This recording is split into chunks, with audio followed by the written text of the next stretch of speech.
You bet it does. Welcome into Wednesday's edition of The Big Show on your total sports station, KTGR. Andy Humphrey here. No Brendan today, coming back from Busch Stadium. We'll likely get a chance to hear from him a little bit later on as the Cardinals couldn't get it done today. But Billy Jones is here. What's up, Billy? How's it going, my friend? Doing well. How about yourself, Andy? Weather's a little nicer today than it was yesterday. Wasn't it really wild last time you were here? Yes. You finally fixed that, didn't you? Thank you. We appreciate that very much. It was kind of rainy yesterday. That's my only nitpick. But you know what? We'll let that slide. We are going to talk about the Cardinals. Look, after an off day, kind of an odd one against the Brewers. Could not figure out their pitching staff. Royals, though, keep doing just enough to climb back. We're going to talk about them at 525 and what all that means. We are going to discuss here in a little bit the AFCA, the College Football Playoff Coach or College Football Coaches Committee, recommending that the playoff expand to 24 teams.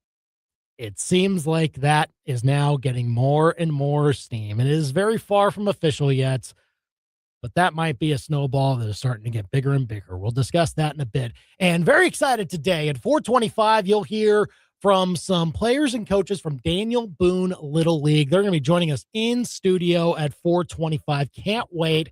Don't miss that coming up in about 20 minutes or so. And you can join in with a call or a text at 573-875-KTGR. Let's get to this first. Now, the Big Show's Big Deal. I am very wary of how things are now going to be trending in the CFP talks as to whether to expand to either 16 or 24. Seems that a lot more people now that have the power to make it happen are leaning towards the 24 model. First of all, I think 12 is fine. I think 12 has been very exciting the last couple of years, and I'd like to at least see that play out for a little bit longer and get us a bigger sample size of what it actually means for the sport. I'd be fine with 16. Like, there are some good teams that were just left out of the CFP this year. Giving them a chance wouldn't be the worst thing in the world. But, man, 24, what are we doing? But that apparently appears to be the opinions of most of the AFCA committee that recommended officially yesterday, according to Ross Dellinger of Yahoo Sports, that the playoff expand to 24 teams. And that is the Big Show's big deal on this 6th day of May 2026. Just to put it all in perspective here as to what we're reacting to, essentially, it is not official yet. This is not set in stone by any means, but it could be heading this direction. AFCA Board of Trustees had their annual meeting, and they adopted some recommendations that are mostly around curtailing the college football schedule at large and making sure it doesn't go so long. But part of these recommendations were they like a 24-team playoff and the elimination of conference title games. Those will be no more. So essentially what you would do is that after the regular season is done at the very end of the Thanksgiving weekend, then you're going straight into the playoff. You're not having conference title games under this proposal. I even think it seems that under this proposal, it would just be an at-large model. It's just 24 highest-ranked teams. Maybe you allow a group of 5 representative in there, at least one, but it seemed that it would just be straight up, no AQs, just whoever is the top 24 in the rankings, which I would be fine with. But look, at what cost? At what cost here? We're talking about some good things in this. We're talking about shortening the schedule, 1 bye week, not 2. Minimum number of days between games is 6. If you're going to expand the playoff, make sure that it doesn't, drag on potentially into February, which is darn near going to be the case the next couple of seasons. It's going to be January 25th, I believe, this year. And so I'm okay with those efforts. But again, at what cost? What are we doing? What are we doing with a 24-team model here? That just seems like a little too much. Yeah. And can I give you, just to give some credence, Andy, you were sitting here a couple weeks ago, or maybe it was last week, sitting here saying, hey, 76 isn't the end of the world for I know. NCAA Don't I expansion. sound like a hypocrite? No, don't I? Not at all. I think that actually gives more credence to your argument today because you're not a sky is falling anytime we see a rule change. I mean, I think what we've seen with conference realignment, and I think you kind of fully admitted it when you went to 12, is college football is just a different product. It is. Like, it's not the excitement of college football. What it was for a long time was about the regionality. And slowly but surely that started to deteriorate. And the other part of what college football was about was the importance of the regular season, of the games from September to the end of November. And slowly but surely that started to whittle away. And the bowl games, too, as a result. Like, those were kind of the three pillars of the sport. Mm-hmm. I think this is just kind of an admission that it's changed. I don't like it, but I will don't say, like it from that sense, the last 2 years, I've seen the best TV numbers in over a decade.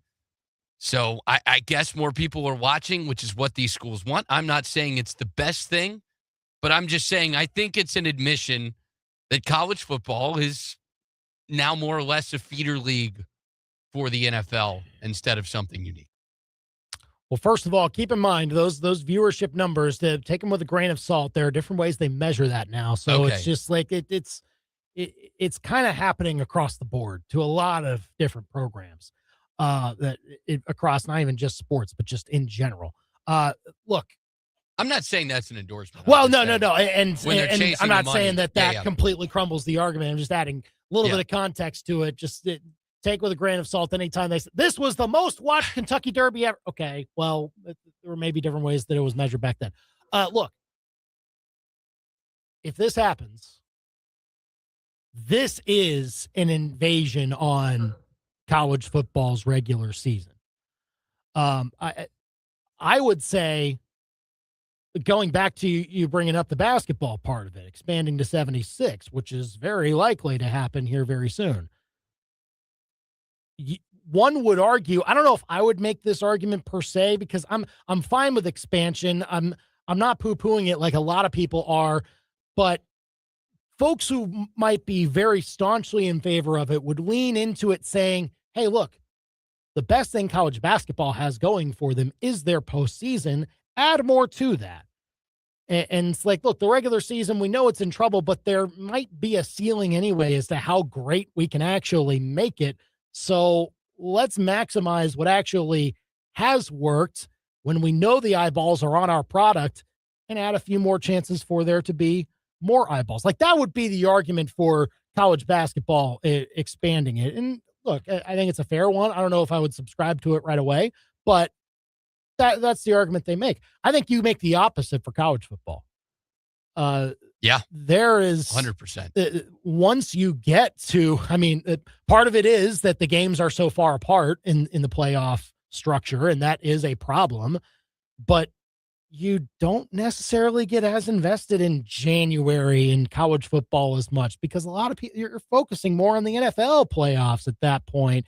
And it's a harder uphill battle for college football to stay in the forefront of the spotlight during that time. And so honestly, the getting to the playoff right now can be seen as, in my estimation, a benchmark for a program. Like, it can absolutely be that for Mizzou right now in a 12-team bracket. Like, it get to the playoff, and that becomes a big deal. And like, if you host a playoff, like, that is a big deal for a school that is in like Mizzou's bucket. And so that means that you had an excellent enough regular season, and that in and of itself should be an achievement. But expanding that out does kind of water down what the regular season is for college football. And that is what we invest as sports fans a whole lot more time into. Like, you can look at the viewership numbers for that, and look, there are some playoff games that are included on there, but some of the most watched games in a given college football season are regular season games, because there's a little more exclusivity to the playoffs still, even with it being at 12, and those games really matter. even the ones between Alabama and Georgia, when you know both teams are getting into the playoff, like those still are very highly watched games. And I think this further waters those games down a bit. So for me, I am worried about the ripple effect that we're going too far in this expansion process. Like, I don't think 76 was a too far overstep for expanding the NCAA tournament. I think going from 12 to 24 in the CFP would be. Yeah, and I think the other thing that the regular season in college football has going for it, most of those games that are the most watched are rivalry games. Yeah. That and the other part you get is the on-campus aspect, which I know you get a flavor of it in the playoff, but the biggest playoff games aren't played on campus sites. And truthfully, none of the most watched playoff games this year were on campus sites. Those games have all kind of turned out to be duds for the most part. Like when you look at the first round matchups that we've seen in the 12-team playoff, like I think what people remember the most about college football seasons, the most fun games from a fan perspective, are the games on campus against your regional rivals. Like that's, I think, what people invested in college football from the start, why they fell in love with the sport and why they want to continue to watch it. And I know the last couple of years, there's been kind of the novelty of, we get Georgia, Texas, we get Alabama, Oklahoma, we get Penn State, Oregon. But I think when we look 5-6 years down the line, like, I don't know that those games are going to have the same hoopla that they will, especially because who cares? You're going to get all these big matchups in the playoff anyway. Yeah, call or text us. The AFCA, that's the College Football Coaches Association. They had their Board of Trustees meeting, and they are making an official recommendation for the CFP to go to 24 teams. Now, that's just one step, but it could be a major step. Ultimately, the SEC and Big Ten have to agree upon any changes to the format going forward through the life of the contract with the CFP and ESPN. So that is the main sticking point, and what has held up CFP expansion to the moment is that those two conferences right now do not agree. The SEC has held fast to not go past 16. The Big 12 Big 10 has wanted 24, but now it just seems that the Big 10 is getting a lot more support because the ACC and the Big 12 have rallied behind them, and now it seems that this committee of coaches is doing the exact same thing. Yeah. And I'll add, too, I think the other big sticking point for the SEC is the elimination of the championship game. See, that also, that grinds my gears. There's no other league, really, besides the SEC that has the history and the importance of the title game, especially because it was the first. Right. Like, that's something I think the SEC is going to fight harder than the other leagues to protect, because the Big Ten started playing in, 2013? The Big 12, there was a gap between the two.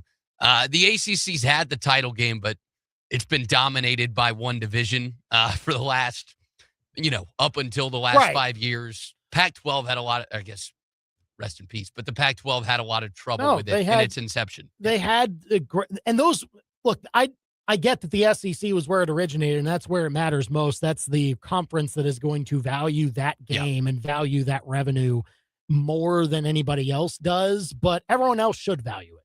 Like, we have fallen into a mentality. We've talked about this before on the show. We have fallen into a mentality that the playoff is the only thing that matters. And there is only one goal that college football teams can be allowed to chase, and that's a national championship. And look, I get it. That is the highest goal. And I'm not saying you shouldn't strive for it, but it does cause fans to lose the forest for the trees a lot of the time when they have good seasons, but then can't recognize it because you lost in the first round of the playoff, or you missed out by a few spots and you had to go to a bowl game, but you still had a 10-win season. Like that mentality has taken over a little too much, in my opinion. There are other things to play for, like conference championships, that you can still have at your disposal as a college football team, and call it a good to great season, even at times. So I just, the fact that we're taking that away it would be a shame to not just the SEC, but I think all conferences would feel that too, even though they say right now, we're good without having our conference championship game. We haven't had it for all that long. No, look, I just think it is another thing to play for that young people can strive to achieve and remember for the rest of their lives that, hey, I won the Big 12 with this team. Like that matters when you're looking back on a season like this in the grand scheme of things, and you're going past the wide lens of like, hey, you get a ring. Billy's showing on the YouTube and on Facebook, like you get a ring for that. And you will remember that for the rest of your life. So the fact that you're taking that away, it just doesn't sit right to me. And look, I get that it would mean that we probably would have just at-larges anyway. There wouldn't be any auto bids. Even then, though, like, are we really going to decide a conference champion based on a tiebreaker when there are two teams in the SEC that run the table in their in the regular season? They don't face each other at all. And we're going to decide a champion that way. I know that's how we did it, 50 years ago, decide a national champion that way. But there's a reason why we evolved from that. Like, come on, let's get an actual champion on the field. Let's determine it on the field. That's just why I also am very much out on this particular model. Especially when, I guess to some extent it's the same with determining who got in. Like Duke found their way into the ACC championship game. Granted, they showed up and won the thing, but you were like, all right, maybe there was a couple teams, but Duke wins off tiebreakers. Like now I do feel like with these large conferences, especially if you eliminate the game, like it's just going to be a whole series of who got the right matchups in the regular season, who was able to finagle this and that. Yeah. There is not the end all be all of you went out on the field and you won a championship against that team that also had a shot at it directly. And I think if we took that away, that would be a shame. Mm-hmm. I think we'd be losing the plot a little bit in college football if we did that. So call or text us 573-875-KTGR. 24 teams potentially. We're not. It's not at all set in stone for college football down the line. But when you start to hear more and more chatter about it, and an official coaches committee recommends that they go to that model, you pay attention and you prepare for the possibility of it coming here very soon. Look, there are also a whole lot of hurdles to this. It's not just about the money and about whether expanding to 24 is actually a fiscally responsible thing to do. It's also like you have to worry about the schedule a little bit because you're trying to cram it together. You're trying to have an expanded playoff format and have it end sooner than the current playoff format that you have right now. And you're starting the playoff essentially the very next weekend after the conference championships. And you still have to protect Army-Navy. Like, you got to protect that because that game's happening. Like, are you going to say, hey, you have to play that Thanksgiving weekend now, and you have to deal with the logistics of all of those people that attend that game from both service academies and potentially water down the viewership that game that has had its standalone window for years and years and years now gets because you have to move them away from the playoff structure in the off chance that either Army or Navy is ranked as one of the top 24 teams. And do they have to choose between playing in Army-Navy or playing in the playoff? Like that also is a huge thing you got to figure out. No, and listen, I have a friend who's about to graduate from the Naval Academy. Yeah. He gets 2 weeks of leave in the summer. He gets 5 days in the fall. If they play that game Thanksgiving weekend, those days are gone. Right. They've got to show up and be at the game. Right. Yeah. And you got to change up your Thanksgiving plans. All those people will have to do that. And have to plan around what has usually been the case in the college football calendar. So, yeah, look, too much of this screams, I'm not ready to buy into it. Like, sure, there will be more playoff games. We're going to watch the playoff games. I think they have a chance to be a little more exciting. But are we going to be as invested in the peak months of college football as we are right now? I have a feeling we won't be. And even then, even if teams have more freedom to schedule stronger non-conference games because they can afford a loss now and they have a chance to not have that end their season essentially by missing a 2014 playoff. how much are those games even going to matter either? I mean, maybe less so in a model where it is truly the at-larges, like everyone is an at-large team. You are being seated based on your ranking, not based on whether you get the 4th automatic berth for the Big Ten or the 6th one for the SEC, whatever it is. But to me, I still have my doubts as to how it's all going to work out for those programs. Because right now, I would call the playoff an accomplishment. Is making a 24-team model, which basically means you were about a top 20. You were ranked. Yeah. Missouri would have made it. So I went and looked back. Starting in the Pinkel era, right. Missouri would have made 3 12-team. They would have made 7. Yeah. So, so you now are kind of wavering around, okay, we made this playoff, but we knew we weren't. Maybe we get lucky, win one. But yeah, so it is hard for me to get on board with for that reason also, because right now you can call making the college football playoff an accomplishment. I don't know if you call it as much of that when you expand to 24. And again, we're taking away things that players are playing for. For some programs out there in college football, getting in even to a 12-team field that means you had a pretty good season, regardless of how you do in the bracket afterwards. But now we're reframing that if in fact 24 teams goes through and that ends up being in our future. So I don't know. It's a long way from being official. There are a lot of people that need to be smoothed over for that to be the case. They're not going to smooth me over. I'll tell you that much. 875-KTGR if you want to call or text us. Let us know what you think about a 24-team college football playoff that could potentially be down the line. The coaches committee seems to want it. Do you want it? Call or text us 573-875-KTGR here on The Big Show. Excited to bring on our next guests coming up from Daniel Boone Little League, talking about the start of the season and an exciting project that they're looking to keep in the works here very soon. Daniel Boone Little Leaguers join us next here on The Big Show. Follow The Big Show on Facebook, X, Instagram, and YouTube. And keep it here on your total sports station, KTGR. When storms hit, the damage can be devastating. But really, you can prevent some of the damage a storm causes before it even happens with Advanced Tree Solutions. Advanced Tree Solutions protects you by removing hazardous trees and limbs so they don't destroy your home. Don't let a tornado or high winds decide what falls. Call the professionals with the gear, the crew, and the experience to keep your property safe.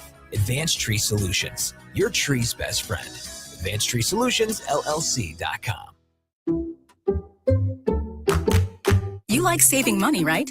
We all do. That's why Allstate just lowered the price of car insurance. But wait, there's a catch. Lower. Actually lower. So if you're shopping around or just want to see how much you could save, check Allstate first for a new lower auto rate that could save you hundreds. You're in good hands with Allstate.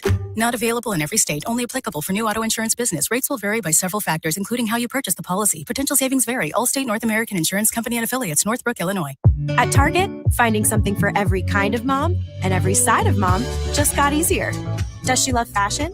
Take 20% off select women's clothing and accessories and find a dress she'll love to wear. Is she into the outdoors? Freshen up her favorite spot with up to 40% off planters, pillows, and poofs. Or keep it classic. Fresh tulips for just $12 and a dossier fragrance trio for $32. Whatever mom is into, we've got it. Celebrate mom her way, only at Target. Restrictions apply. Hi, I'm Sheila, the owner of Midmo Telecom and Security. Zimmer makes it very easy for us to meet our marketing needs. Always full of ideas, creative opportunities, and always willing to hear what we need to meet our goals. Our biggest return has really come from Zimmer. We get testimonials all the time from our clients saying, hey, we heard your ad, it was really great, it was funny, and they remember it and it sticks out. We've actually been with Zimmer for 9 years now. We couldn't be happier. You know business, we grow business. ZimmerCommunications.com. Step into a real-life snow globe with Zimmer Communications and Colette Travel on this 9-day European Christmas vacation. Stroll through Prague, Dresden, Vienna, and Budapest. From castles and cathedrals to twinkling Christmas market stalls. Sip warm Glühwein. Shop handcrafted gifts. And even visit a family-run candy workshop. There's still time to experience this trip of a lifetime. Save up to $350 when you book before June 7th. Learn more and reserve your spot today at ZimmerCommunications.com. It started with something small, bubbling paint, buckling wood. A few days later, you frowned at the sight of a few faint lines in the wood. There was the window frame incident, too. You knocked on it, and when you did, you got a weak, empty thud. Then you saw the first one, a termite, tiny, pale, and very much at home. The more you searched, the worse it got. That's when you called Steve's Pest Control. Steve and his team didn't just treat the problem, they hunted it down. And because they were local, they knew all about Missouri termites, their habits, their hiding spots, their weaknesses. Now, the only thing in your home with an appetite that big is your 2 teenagers. Steve's will make sure that your floors are solid, your walls are safe, and that those nasty, wood-craving little lunatics never attack your home again. Hi, I'm Steve with Steve's Pest Control. We're going to solve your pest problem. I guarantee it. Now you got a friend in the pest control business. Steve's Pest Control. If it's Mizzou sports, it's happening here. Now, back to the big show on KTGR. All right, really happy to bring in our next guests here today on the big show, KTGR and the KTGR app. Andy Humphrey here as we talk about Little League, specifically here in mid-Missouri, Daniel Boone Little League, which is underway now. The season started last week. And great to talk to Jeremy Bexton, who is a coach with Daniel Boone Little League, and also his son Carter are both joining us in studio. And really happy that you guys could come in and talk with us today. I feel like usually I am just in the room by myself, and so it's great to be able to talk with somebody on the other end here. But it's been great. How's the start of the season gone so far for you guys? Well, the start of the season has been good. We were supposed to be live on the scene Monday, the opening day with you all. Right, you all yeah. were supposed to be out there with us. We had Mizzou coaches lined up to throw a first pitch, and typical Missouri weather rained us out. Yeah. So that's kind of why we're here today. Of course, this plan was in the works long before this, but we're hoping to turf some infields and get it to where we're a little more weatherproof out there. So Daniel Boone Little League is the only local true Little League. When you think of Little League, a lot of people just think, oh, that just means youth baseball, but there actually is a true Little League, which is what you see on ESPN every summer. Yep. The ESPN Little League World Series. And in order to be eligible for that, you have to play in an actual Little League. And Daniel Boone is that. The only other one really in Mid-Mo is down around Fort Leonard Wood. If you don't live in those areas or play in those particular leagues, you're not eligible to be on ESPN or play in that series. So super pumped about that. Carter is 12 years old this year, so he's super pumped about having the opportunity to try out for the All-Star team and potentially be able to go play there. But we got to get through the league season first. For sure. It's exciting, too, Carter, being out there. How many times have you been out there so far this year? I've been out there once this year so far. What positions do you play? Second base and shortstop. Awesome. Do you like it? You like playing middle infield? I like playing those positions. Yeah, keeps you busy around those spots, doesn't it? For sure. That's pretty cool. How many teams, Jeremy, in general, do you usually have per year in age groups, everything like that? Sure. So in the spring season, we have about 1,250 kids, which is about 110 teams to 115 teams. In the fall, we'll only have about 700, 800 kids. Football and some of the other sports take a few away that don't play fall ball. But, 1,200 plus kids on a given night. We have 11 fields out there. You're playing 2 games a night, so you're looking at almost 500 kids play every single night, Monday through Thursday. If you figure each one of those kids brings 2 parents with them, you're 1,200 to 1,500 kids or people come through our gates every single night looking to play baseball or watch baseball. It really is astounding. And I'm sure you get a lot of great feedback as to the experience that not just, kids get and coaches get, but also parents with how it has all gone along. Because that's astounding numbers to keep it all straight. But it's been really impressive how I'm sure parents still are able to really have a great experience whenever they come out to see their kids. Sure. I mean, it's impossible to please everybody. If anybody's ever tried to organize some big event, there's ultimately things that everybody can do better or expectations aren't met. But we really strive to give them the best baseball experience, whether that's through communication, whether that's through, like tonight, we're playing on all fields but 2. I mean, we worked all day to get these fields ready because of the rain we've had, and 2 of them just didn't get there. They didn't dry enough. So we worked really hard. A lot of volunteer hours go into trying to get these games in to try to get the kids the best experience possible. And Little League offers that. They're very rec style. We love having competitive kids and kids that play at a higher level, but we often make them play up so that it kind of evens the competition based on age group and things like that. So we try really hard to make the best matches, the evenest matches that we can across the board. For sure. We're talking with Jeremy Bexton, coach for Daniel Boone Little League. His son Carter also plays in Daniel Boone Little League here on the Big Show, KTGR, and the KTGR app. And you touched on it. It is hard to get all these games in. It's nearly impossible around this time of year. We get so many storms. It's been nonstop, seemingly, the last couple of weeks. And so there's a chance to try and change that, to still be able to get more of these games in, even through all that weather. And I know there's a huge capital project that you guys are raising money for to get some turf fields. So tell us a little more about that, some of the progress that you made there, and generally what you're looking to try and achieve with it. Yeah, I'd love to. So in December, we voted as a board to go ahead with the capital campaign to try to raise the money to turf at least some of our infields. We know that we're 100% nonprofit, 100% driven by our revenue generated through registrations and through tournaments. We have no public funding at all. So we're like, if we're going to do this, we're going to have to find a way to raise the money ourselves. So we went out, we got some quotes, what it would cost to do just infields, which is a very popular option for baseball fields nowadays. They do infields with grass outfields. Right. We also got some quotes for what if we turf the whole thing. Make it go completely maintenance free, no mowing, no watering, no dragging the fields and all that stuff. I think that's a long shot to try to raise that money, but we also know that there are some really generous businesses here in Central Missouri, Columbia area for sure, but all of Central Missouri that love to support the community, that there's no better way to do that than through either youth sports or even just supporting the youth community. Like I said, 1,250 kids come sign up and play spring ball. We got another 700, 800 that do fall ball. But if we go turf, we're thinking that, heck, we could play flag football out there in the fall.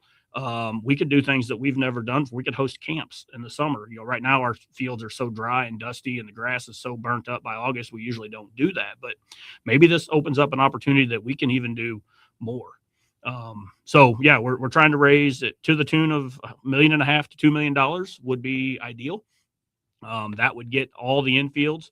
If we get to 2 million, I think we would probably try to turf some full complete fields, some of our more premier fields. And then we also do a challenger division, which is for adults and kids that are disabled. And so we would really love to make one of our fields completely handicap accessible. We think that's a huge deal. And field 4 is the one that has the best opportunity for that. So we're hoping to actually turf it first with that in mind. Well, and even, putting into perspective, we were talking off air beforehand, you don't play the full week during these spring seasons. You kind of have limitations because kids will have, travel ball and everything like that on the weekends. But to be able to get so many more games in such a limited amount of time, to be able to keep that experience going for the kids, I'm sure also really worthwhile with something like this. Yeah, absolutely. And it's a huge economic boost to that part of town and all of Columbia. We do tournaments. We do 3 tournaments, baseball tournaments and a couple softball tournaments a year out there. And on those particular weekends, it's nothing to see 3,000 people through our gates. And they're from all over, right? These are people that were not coming to Columbia for any other reason. So they're spending money in our hotels. They're spending money in our restaurants. So it's just a huge economic boost. And I don't know how many of our tournaments we've had to rain out, just the whole thing. Just say, hey, it rained so hard Friday night, there ain't no chance we're playing Saturday or Sunday. So there's a huge economic impact to being able to turf this thing as well. Now, from our perspective, we're not going to see that money, but we hope that the businesses around, the community around will see that and hopefully support the cause and support the campaign. For sure. Talking with Jeremy Bexton of Daniel Boone Little League here on the Big Show, KTGR and the KTGR app. All right, Carter, who's your favorite player? I'd probably have to go Aaron Judge. Aaron Judge, why? I just like how many home runs he hits, and he's a great fielder too. He's a great guy off the field too. For sure, for sure. How old are you, first of all? I forgot to ask beforehand. 12 years old. You're 12 years old. So you play, is it under 12 essentially where they fall in that division they go? So Daniel Boone is different than a lot of other leagues. They don't do hard caps on age. It's Okay. more talent based. Yeah. So if you're a really skilled 9-year-old, you might play up to Yeah. majors. If you're not a skilled 12-year-old, you might still be playing down at minors. There are some like recommendations for sure. But for him, he's playing intermediate just because he does have travel ball. We play for the Mavericks program as well. So in order to balance the competition, we try to put the kids in the right division based on talent, not so much based on age.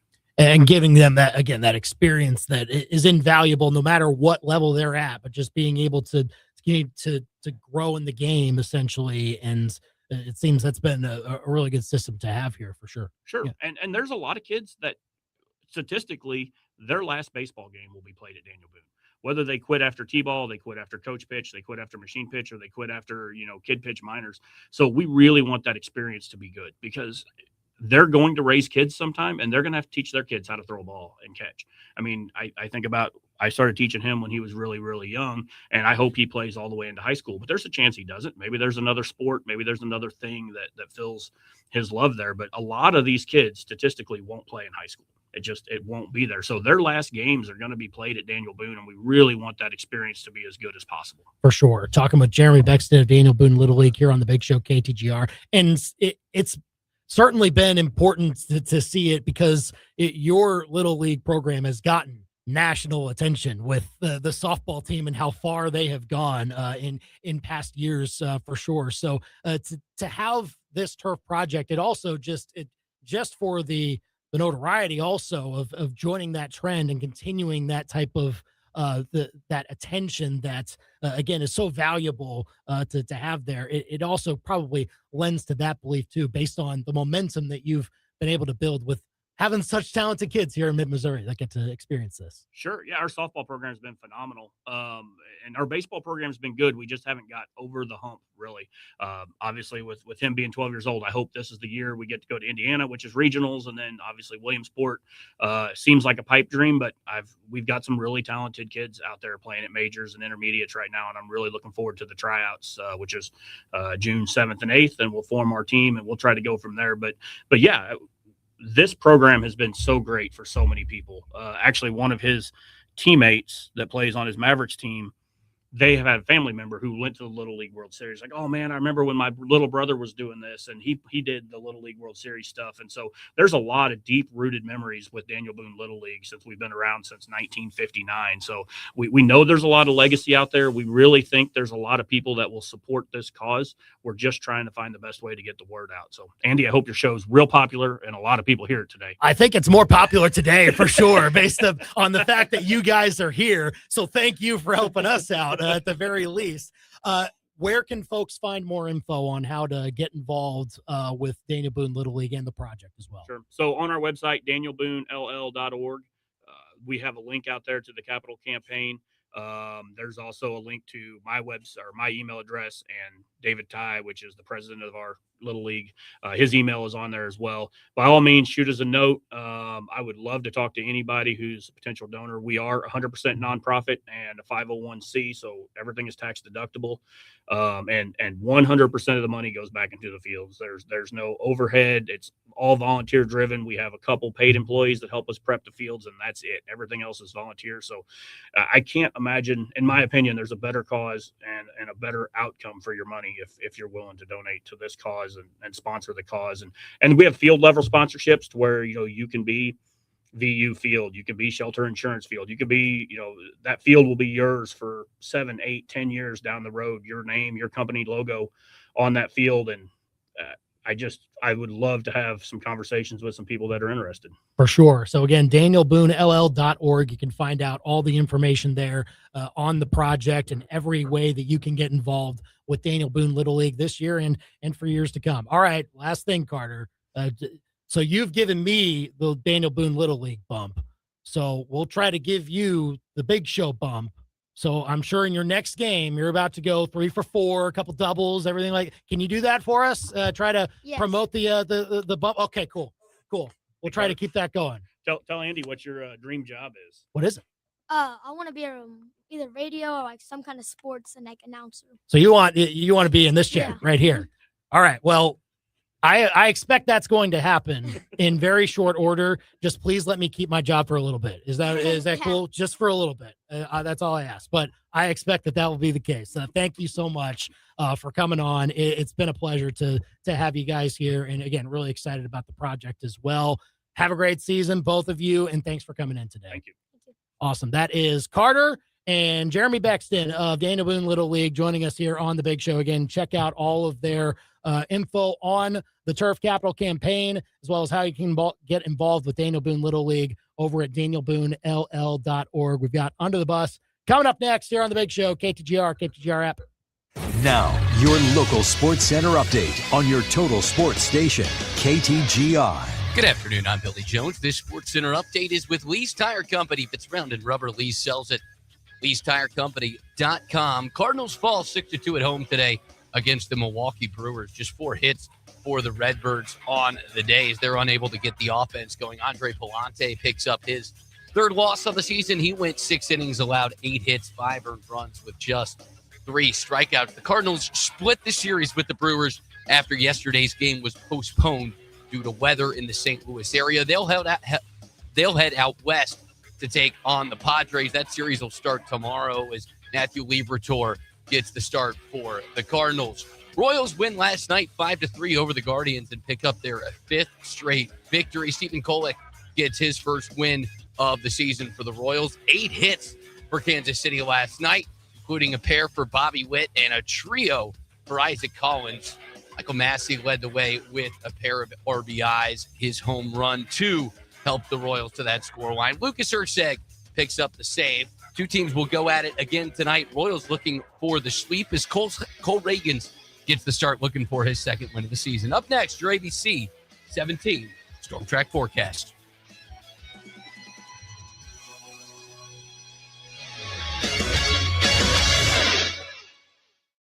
I'm ABC 17 Storm Track Chief Meteorologist Jessica Hafner. I'm tracking a clear and cool night as we drop down to about 40 degrees. As we head into Thursday, we're going to see more sunshine, temperatures back up into the mid to upper 60s. By Friday, it's just a touch warmer, but we'll see more clouds and we'll have a chance of rain and storms, especially by afternoon. I'm ABC 17 Storm Track Chief Meteorologist Jessica Hafner, and that's your ABC 17 Storm Track forecast on your total sports station, KTGR. Midway Electric presents the High School Sports Power Player of the Week. This week features Columbia Independent tennis player Wyatt Litton. Last weekend, Wyatt earned the individual district championship in Class 1 District 3 and will move on to the state tournament next week. Wyatt has a record of 17-1 so far this season. That's the Power Player of the Week with Midway Electric, powered by people with pride. MidwayElectricInc.com. Save big money on your outdoor projects now at Menards. Create stunning patios, walkways, and retaining walls with our huge in-stock selection of durable concrete blocks ready to take home today. Plus, get free estimates with our easy-to-use design program in-store or on Menards.com. Save big money on our 12-inch smooth patio block on sale now through May 10th. Plus, check out our weekly flyer on Menards.com for more great deals happening now. Save big money at Menards. My name is Taylor, and I have had insurance with Phyllis Nichols and her team for over 9 years. One of our early claims we had to make, unfortunately, was from a hailstorm. And as soon as that first hail hit our house, I texted Phyllis and I said, oh boy, we're in trouble. Phyllis walked us through everything, made everything very seamless. Phyllis made it so easy. Her team followed up, checked in, and really went to bat for us. When things weren't moving properly, she would make sure that everything was accounted for, and she really just did an above and beyond job for us and everyone we've referred her to. Riddle me this. You're hearing a squeak and a rattle, and you've got a dashboard light that pops on just to keep you guessing. Cool. Thanks, car. Look, you can ignore it or take it to people who actually know what they're doing. Riddle's Automotive Solutions. To you,